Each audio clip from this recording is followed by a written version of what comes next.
Parents of Reddit, what is the weirdest or creepiest thing you found out about your child, but you never will tell them that you found out? The first real noises that my baby daughter learned to make, other than crying of course, were growls. We found out in the middle of the night, through the baby monitor. My daughter has been at this since 6 months. It's both hilarious and terrifying.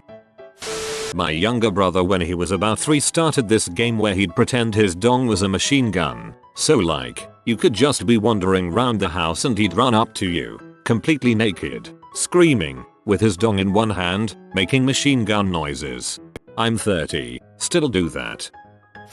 I went into my 6-year-old son's room around 10 o'clock at night when he was supposed to be asleep because I could see from the hallway that he was using a flashlight. Turns out he was naked from the waist down and had stretched the skin of his scrotum taut and was shining the flashlight through the skin of his scrotum to make his room glow a soft red color. My 6-year-old cousin tried bending and breaking his dong because it was becoming hard and getting in the way. He's fine.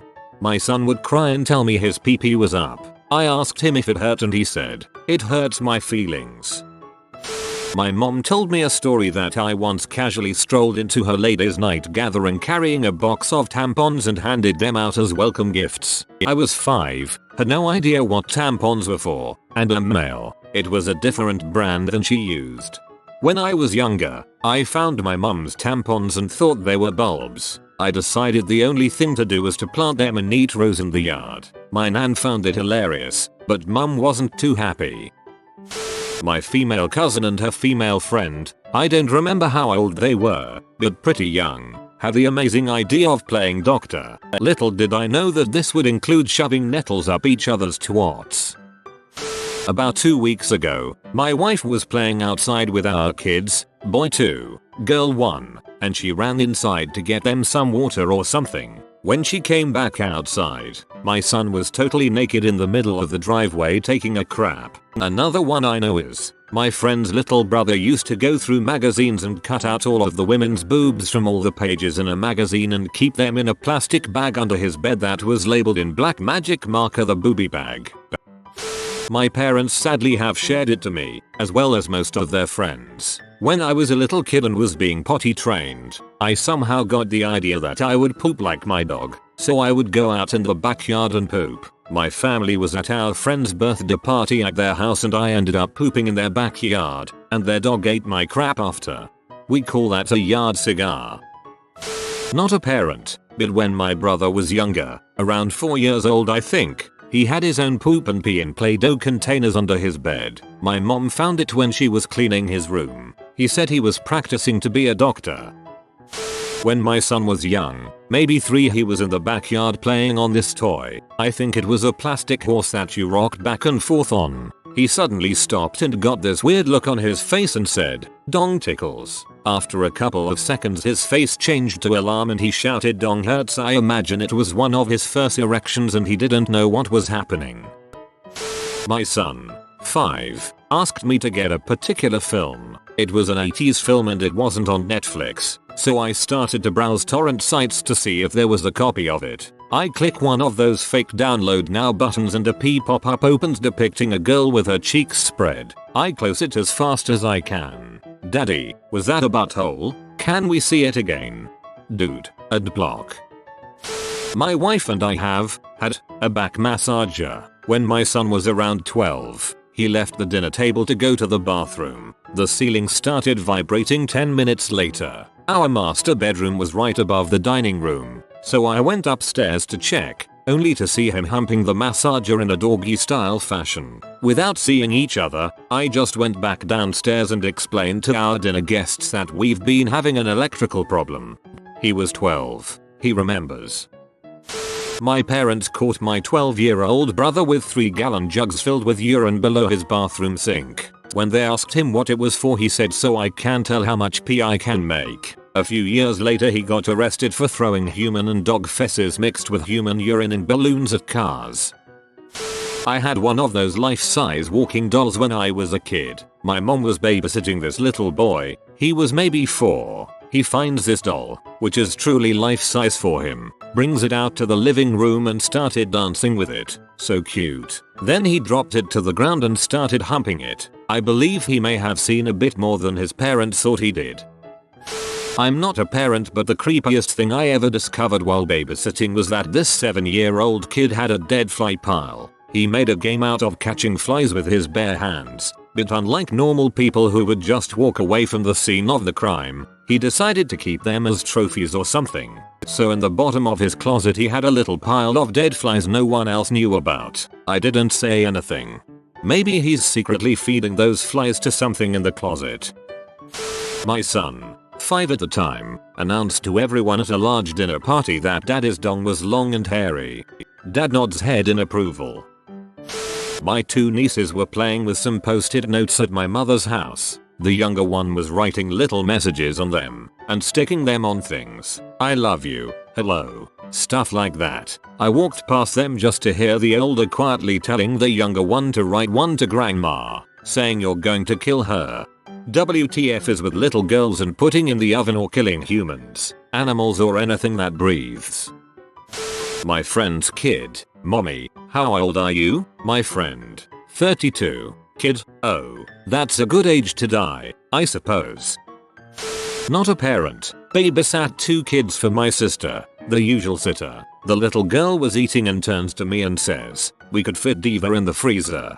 Diva was a Pomeranian. I replied, but that wouldn't be very nice. Finish your dinner and then you can have dessert. She started eating again and stopped mid-bite. We can fit Rocky in the microwave. Rocky is a smaller Pomeranian. Let's not. Freaked me out a little bit. Why did she want to put her dogs in the kitchen appliances? Because they fit. Gosh, you need to listen. I'm late to this, but I wanted to share anyway. My older stepsister sleepwalked a lot. When I was around 8 or so, I remember waking up laying on my back because I felt something brushing my face. It was her hair. She was leaning over me with her mouth open a little, just staring at me. It was the most terrifying thing I've ever woken up to. I was so scared I just laid there staring back. Then she straightened back up and left the room. I started crying loudly and my dad found her peeing in the corner of the living room. That part was funny later, but it took a while before I'd sleep in the room with her again. My mom caught me jacking it to Stripperella and slowly backed out of the room. I caught her reflection in the TV, but she didn't know I saw her. She's never brought it up. Can't blame her. Not a parent, but a couple years ago I found something strange in my little brother's closet. He was around 8 at the time. You know those large Kool-Aid containers that store the powder? Well, he took an empty one from the recycling pile and filled it with a combination of tap water, acorns from our backyard, leaves, and I think even some bugs. When I found it, he opened it up after around 3 months, and it reeked like some serious mildew had formed. We dumped it and I found out he was trying to reincarnate one of the puppies my dog lost. Guess it didn't work. Well, not after you put your filthy hands on it.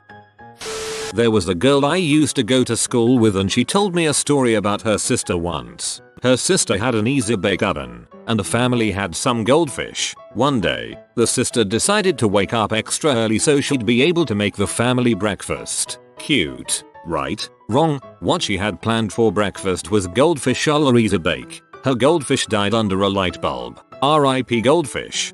My daughter cut the heads off of hers and hid them under the bed. She had been fishing with my dad and cleaning the fish afterwards, so at least there was a good explanation for why she did it. When I was about 5 or 6, I used to make my Barbies have adult competitions and be strippers, etc. And violation was usually involved. I was never abused at all, but I'm assuming I saw this stuff happen in movies because I have no idea where else I could have learned about this stuff from and also know the proper names for it, and more often than not there would be a huge backstory set up like a what will happen next Pokemon cliffhanger. Like Stacy is a single mother who needs to strip at night and keeps having babies because of violations. Tonight is the big adult competition. Will she win? I'm going to keep my children away from adult movies and songs as much as possible until they're done with stuffed animals, etc. Used to do something really similar with brats. For some reason I would always make them 19, single mothers and prostitutes. I was also never abused, but looking at them, I can see quite easily where the prostitute idea came from. A friend of mine went out for dinner with his family, which includes a 4-year-old boy. Everyone was looking down at the menu to decide what to order. As the waitress approached the table, they all looked up and noticed the boy was standing in the booth with his pants pulled down and both hands pointing at his prominently displayed boner. In his best Huda man voice he proclaimed "Good morning dong." Apparently, he had been waking up with a hard-on, and this is what his parents called it when he asked them about it. Don't act like you're not impressed. My little cousin was eating the toilet paper bits caught in her labia in front of me. I told her to never do it again. Hopefully she listened. I lived on the west coast and she on the east. Conversation with my daughter when she was 2. Me. What do you want for breakfast, honey? Her. Puppy. Me. No. What? Her. Can I eat the baby? Me. Huh. She then goes and grabs her baby doll and proceeds to slam it in the oven. It wouldn't have been so bad if she didn't scream shut up at it when the doll started crying. Kids are fricked up.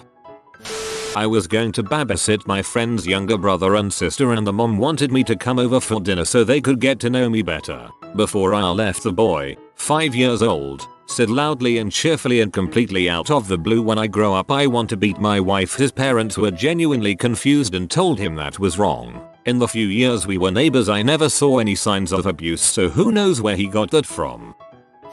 My parents waited till I was 18 to tell me that as a wee toddler I used to eat the frayed ends of the carpet. I once walked in and listened for a good 30-45 seconds on my 4-year-old daughter holding a long conversation where Barbie was leaving Ken because he was an abusive deadbeat and Ken was alternately pleading and threatening Barbie, complete with name calling and accusations. Barbie sounded angry, but calm. The depth of her understanding of the situation weirded me out. We don't let him watch Springer and we parents had never fought like that, even in private. My parents did tell me, and they like to remind me every once in a while, telling me I've always been weird. Great. Anyway, I used to play with Barbies when I was 8-9 years old. I used to sometimes take their heads off. Other times, I would take all their clothes off, tie their hands behind their back and make a sort of chain of Barbies that were hung by their heads. I don't know why I did it, and neither do they. I have no recollection of this, but I'd think it was creepy for my mother to find one day when going into my room. Barbie centipede. One day my son, who was 10 at the time, his dad and I were driving home from his basketball game and my son was telling his dad about this girl who had thrown 2 basketballs in his face in the game the week before. When telling his dad about it he described her as an ugly bee. Before I could chastise him for the language sentiment his dad says, "Don't be like that. She could be your girlfriend one day." To which my son replies, "Yeah, then I'll be throwing balls at her face." One of those parental moments when you should be angry and punish them, but you're trying not to die laughing. My mom called out my full name one time. Not good. She told me she had found something disgusting on the computer. Crap. Here's a pretty solid transcript. Mom, this is disgusting. Majinsby. Mom, all teenage boys are looking at pee on the internet. Bob's dad even got him a Playboy for his 14th birthday. Mom, not like this. This is disgusting. Majinsby, what did you find? Mom, you tell me? Majinsby, I'm not going to do that. Just punish me. And that was it, a stalemate. I have consumed a very wide array of pee, and I had no idea how bad I had been busted, and figured, correctly, she wasn't going to fight like heck to go further down the rabbit hole. To this day, I have no idea what part of my fricked up psyche my mom busted me on. Turns out it wasn't yours at all. It was your dad's and it was more depraved than anything you've ever looked at. Thanks for taking one for the team, son.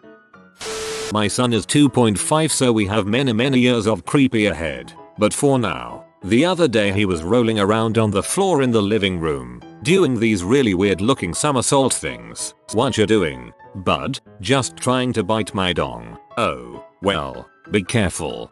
My oldest son is always proud he can make his stand up. My youngest son is always upset when he makes his stand up. My son is 5. His aunt took him to the mall shopping last weekend. When he came home he whispered to me I spied on Auntie when she was getting changed and she has the hairiest tea I've ever seen. I'll be reminding him of that in approximately 10 years. The disturbing part is that he must have seen a lot more to make the comparison. talking to my wife about needing to update our wills since we'd moved house, and I jokingly said to our 1-year-old, "That means if mummy and daddy die, you get all our stuff." He looked at both of us, his eyes shifting back and forth thoughtfully, then slowly smiled. "That's okay." My son walked up to me the other day and said, "I don't need a mommy, eat this poison." My sister is stalking someone, don't know who though, so I can't warn them. I was visiting a friend, sitting in her kitchen chatting, when her 4-year-old boy came into the room crying. I mean really crying, like Santa and the Easter Bunny had just ganged up and beat the crap out of him. His face was beet red, and tears were streaming down his face. We then noticed that he had his erectile clasped in his hand, and he was squeezing it as hard as he possibly could. The tip was an angry purple, like Barney the dinosaur had been trapped in a gigantic vice. He sobbed, "Mom, it hurts when I do this." He continued to cry as his mom and I looked at each other in dumbstruck confusion. Finally, after what seemed like an eternity of crying and penis squeezing, his mom said, "Well honey, then don't do that." Her son immediately stopped squeezing, paused for a moment, then smiled as he tucked himself away. "Thanks mom," he said as he skipped out of the room. One of my 2-year-old twin cousins came up to me one day and I kid you not, she grabbed me by the balls and pulled as hard as she can as she yelled naughty. I was on medication for months. When I was younger I found a Dickie's barbecue cup of toenails, dryer lint, and hardened CM in my brother's room. When I poured it out to see what it was, it fell out like a scratchy pale strawberry shortcake bar off the stick. I freaked out and left it there on the carpet. Later he came in and asked me if I had been in his room. When I asked why, he said never mind. My dad paid me $50 to help recarpet that room. Please never again associate delicious foods with hardened toenail jizz globs. Christmas Eve. Heard my 3-year-old daughter say don't worry, you'll go down in history. Came around the corner to see what she was up to. She was in front of her play kitchen, stirring the frying pan. In the frying pan was the head of a Rudolph reindeer toy. On the downside, your kid is going to be a serial killer. On the upside, she's going to be an awesome serial killer. That line is zinger as frick. This is something my parents learned about me when I was in 1st grade, way back in 1962. Each child was provided a wooden locker. I was a bit of an odd kid and thought chestnuts from the chestnut trees looked cool, so I would pick them up and put them in my locker. I also felt sorry for the brown bags I carried my lunches in. To me they had such short lives. Caught one sandwich to school and then into the garbage. I took pity on them and saved them from their fate, placing them with the chestnuts in my locker. Over time I collected a lot of chestnuts and bags. I happened across a stash of pornography someone had hidden or dumped in the bushes. This also went into my locker, jammed in among the lunch bags and chestnuts. There was an art to keeping it all in the locker, as I continued to cram chestnuts and lunch bags into the crevices. On the night of the parent-teachers meeting, my 1st grade teacher, Miss Rowan, let the parents look into their children's lockers. Each parent showed the others the cute things their kids had placed in their locker. When my parents opened mine, it was crammed full of the chestnuts, brown bags, and pornography. My parents were mortified. I was sent to see the school psychologist. My brother blew his nose on a piece of lunch meat, then ate it. Little boys can be disgusting. Not a parent, but when I was in elementary school, there was this new kid who nobody really knew much about. He'd always ask to go to the bathroom, though, and we started to notice shortly after he arrived that he was spending hours upon hours on these bathroom trips. Finally, the weather became nicer outside and we were allowed to go out and play kickball for recess. Of course, being 2nd graders, we had to go take bathroom breaks as a group so that we weren't inside the school without supervision. As the new kid wasn't in my class, he had recess in the morning and I had it in the afternoon. I'll never forget that first day when we walked towards the bathroom. My friend and I heard this dull, high-pitched moaning which reminded me of the sound Kermit the Frog would make if you stuffed him into a blender. It got louder as we approached and it became clear that it was coming from inside. We walked in and what we saw became a staple of my youth. "Frankie, what are you doing?" "I'm humping the radiator," he replied, deadpan, as if this was a completely normal thing. We were shocked. We stood there, jaws agape as this 8-year-old kid mercilessly fricked the heater in the school bathroom. This literally went on for the entire remainder of elementary school. We told teachers, of course, but somehow, nobody ever took action. Frankie was allowed, at his leisure, to leave class with no questions asked to go hump the radiator. The moan sometimes echoed throughout the school. As shocking as it was initially, this simply became a part of all of our routines. We'd go to the bathroom almost expecting Frankie to be in there doing this. It got to the point where we were so used to it that you just kind of stopped noticing it. Frankie disappeared by the time we got to middle school. I always wonder what the heck happened to that kid. The odd existential quirks of childhood never cease to amaze me. Who would have thought that years later, I'd be posting this story on the internet? I wouldn't be surprised at all if one of my classmates reads this and remembers old Frankie. I was running late coming home from work one day by a few hours. My wife couldn't get a hold of me and was beginning to worry. Then my 3-year-old son went to the window and said, "I see daddy in the car." My wife went to the window and no one was there. When my wife asked him where I was, he responded he's a ghost, then smiled and walked away. TLDR. Son told my wife I was dead and can see my ghost. You have been visited by the romantic doggo. Comment love is magic so you never fall in the friend zone. If you are new to the channel, you can subscribe. I publish new videos every day. Until then, check another video, or don't. Either way, have a great day you magnificent people.